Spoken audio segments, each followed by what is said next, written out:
Okay, next topic जो हमारे पास आ रहा है वो है डिपार्टमेंटलाइजेशन। देखो, डिपार्टमेंटलाइजेशन एक पूरा चैप्टर है, ठीक है। थोड़ा लेंदी लगेगा आपको, बट इट्स लाइक सेम चीज़ें रिपीट लग रही हैं, वो लगेंगी आपको।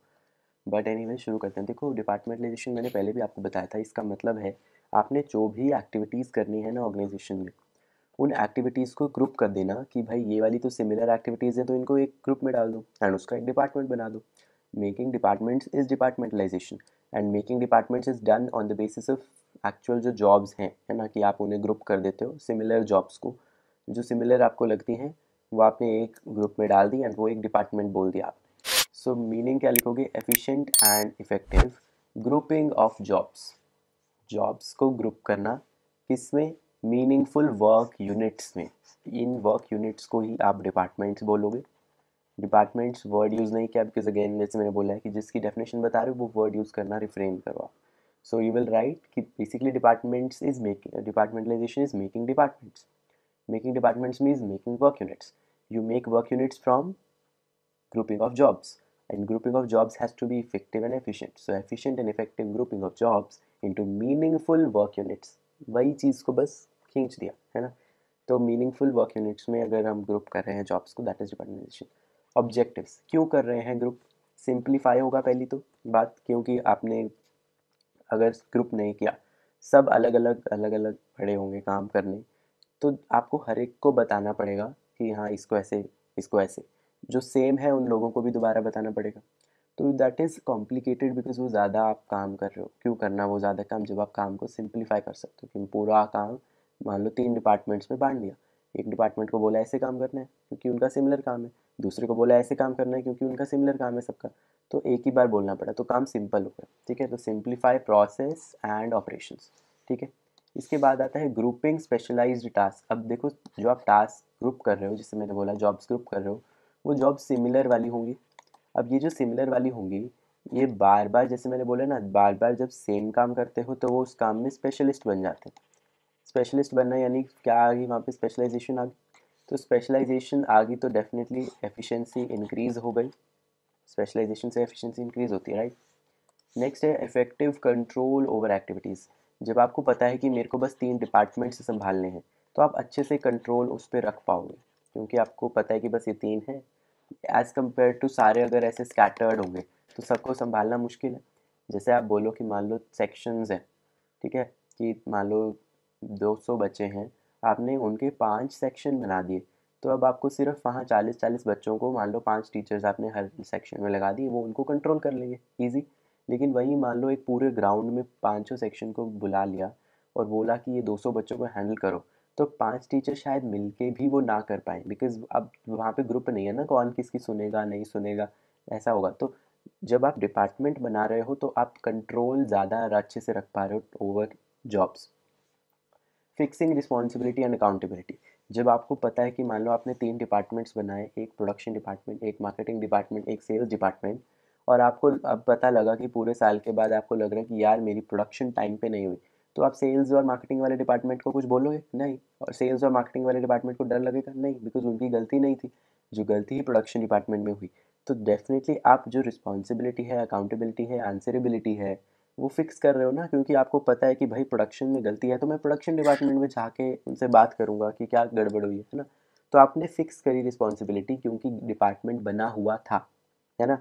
अगर डिपार्टमेंट बना हुआ ना होता तो सब बोलते कि यार इसने करी थी प्रोडक्शन, इसलिए इसकी गलती, इसकी ये, इसकी गलती इसकी, तो आप प्रॉपर वहाँ पे नहीं फिक्स कर पाते। अब क्योंकि डिपार्टमेंट ही बना हुआ है उस पर्टिकुलर चीज़ का, इसलिए ज़्यादा बेटर फिक्स किया रिस्पॉन्सिबिलिटी, ठीक है। इसके बाद आ जाओ इम्पोर्टेंस पे। पहले पॉइंट ब्रिंग्स कोऑर्डिनेशन। जैसे मैंने बताया, कंट्रोल बेटर कर पा रहे हो तो कोऑर्डिनेशन भी आएगा। कंट्रोल एंड कोऑर्डिनेशन को हैंड इन हैंड, है ना, कि जब आपने ज़्यादा अच्छे से कंट्रोल रखा है, सब प्रोसेसेस जो हैं सिंप्लीफाई भी हो चुके हैं और कंट्रोल भी बेटर है, तो कोऑर्डिनेशन आ गया डेफिनेटली।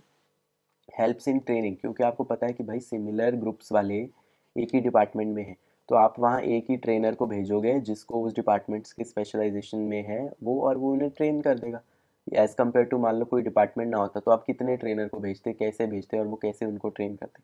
तो अगर डिपार्टमेंट बना हुआ है, ट्रेनिंग भी आप ईजी से कर पाओगे। एफिशिएंसी एंड प्रोडक्टिविटी इंक्रीजेज, ये तो मैंने अभी बताया कि जब स्पेशलाइजेशन आ जाती है टास्क में तो एफिशिएंसी और प्रोडक्टिविटी अपने आप बढ़ जाती है। Creates clear responsibility and accountability, ये भी मैंने पिछले उसमें बताया ऑब्जेक्टिव में कि आप फिक्स बेटर कर सकते हो।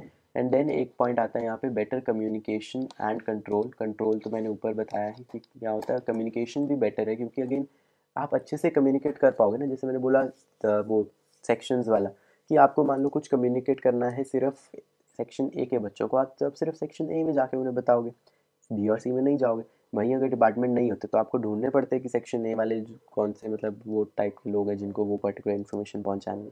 So it is easier. मान लो आपको कम्युनिकेट करना है प्रोडक्शन डिपार्टमेंट को, आप तो सिर्फ प्रोडक्शन डिपार्टमेंट में ही जाके वो चीज़ बता दोगे, एज़ कम्पेयर टू मान लो कोई डिपार्टमेंट ही नहीं बना हुआ, सब आपस में ऐसे स्कैटर्ड हैं, बिल्कुल अलग अलग बिखरे हुए हैं, तो आप कैसे कम्युनिकेट पर कर पाओगे कि भाई जो प्रोडक्शन से रिलेटेड वाले लोग हैं उन्हें इकट्ठा कैसे करोगे? एट दी एंड इकट्ठा कर रहे हो ना, तो डिपार्टमेंट ही बना रहे हो आप। इंक्रीजेज ग्रोथ पोटेंशियल, ये तो यही है कि भाई इतनी सारी इंपॉर्टेंस है तो ग्रोथ पोटेंशियल अपने आप इंक्रीज हो जाएगा। Common sense again. नेक्स्ट चीज़ देखो, ओके, लिमिटेशंस। देखो जब आपने डिपार्टमेंट्स बना दिए तो आप कोऑर्डिनेशन लाने में एक प्रॉब्लम ले रहे हो। अब आप बोलोगे पिछले में तो बोला कोऑर्डिनेशन आ रहा है, देखो कोऑर्डिनेशन आ रहा है लेकिन वो विद इन अ डिपार्टमेंट नहीं आ रहा। मैं आपको शायद फर्स्ट चैप्टर जब कोऑर्डिनेशन पढ़ाया था तभी मैंने बताया था, जहाँ पे भी लोग स्पेशलाइज्ड बन जाएंगे ना या स्पेशलिस्ट बन जाएंगे, वहाँ पे लोग अपने आप को समझने लग जाते हैं कि भैया हमें 30 मार्क का हमें सब कुछ आता है, हम तो स्पेशलिस्ट हैं। अभी मैंने बताया ना डिपार्टमेंटलाइजेशन में स्पेशलाइजेशन आ जाती है। तो स्पेशलिस्ट जैसे ही कोई बनता है उसको लगता है कि मेरे को सब आता है, वो नहीं चाहेगा किसी और का इंटरफेरेंस, वो बस चाहेगा कि मैं जो बोल रहा हूँ वही सुनी जाए और वही करी जाए, जो कि हमेशा नहीं होता। तो वहाँ पे कोऑर्डिनेशन लाना प्रॉब्लम है क्योंकि वहाँ पे कॉन्फ्लिक्ट्स अराइज हो सकते हैं। ठीक है, ये अलग पॉइंट भी बन सकता है। देखो third point, conflicts among the departments, कि भाई झगड़े होंगे क्योंकि अब आप स्पेशलिस्ट इतने बन गए हैं लोग, तो सबको लगता है कि हम ही ठीक बोल रहे हैं, राइट। एक होता है लीड्स टू रिजिडिटी, कि जब आपने डिपार्टमेंट बना दिया, अब बॉक्स में वो बंद गए, बॉक्स में बंधना इज रिजिडिटी, क्योंकि अब मान लो एक इस डिपार्टमेंट में ऐसा इंसान है जो शायद है प्रोडक्शन में ये, लेकिन वो मार्केटिंग की अच्छी स्ट्रैटेजीज जानता है या मार्केटिंग वो अच्छे से कर सकता था, बट क्योंकि आपने उसको प्रोडक्शन डिपार्टमेंट में डाल दिया तो अब वो कुछ कर ही नहीं पा रहा। सो डिपार्टमेंट्स में डालना is a kind of rigidity जो आप करते हो। ठीक है, then there is too much emphasis on specialization, जैसे मैंने बताया कि आपने सिमिलर टास्क करने के चक्कर में इतना स्पेशलाइजेशन पे वो डाल दिया फोकस कि भाई मेरे को तो स्पेशलाइजेशन चाहिए, इसलिए मैं ग्रुपिंग कर रहा हूँ, डिपार्टमेंटलाइजेशन कर रहा हूँ। तो that there is too much emphasis on the specialization. अब ये डिपार्टमेंट्स, जैसे मैंने बोला ना डिपार्टमेंटलाइजेशन में डिपार्टमेंट्स बनते हैं, तो ये डिपार्टमेंट्स कैसे बनते हैं, कुछ बेसिस पे बनते होंगे। तो सीधी सी बात है, जब आप डिपार्टमेंट्स बना रहे हो on the basis of functions, then that is different departmentalization, या on the basis of products, या on the basis of geography, या on the basis of customers, या on the basis of processes। ये 5 basis हैं departmentalisation के, एक एक करके इनको सबको पढ़ेंगे, थोड़ा डिटेल में करना है ये। ठीक है, हाँ।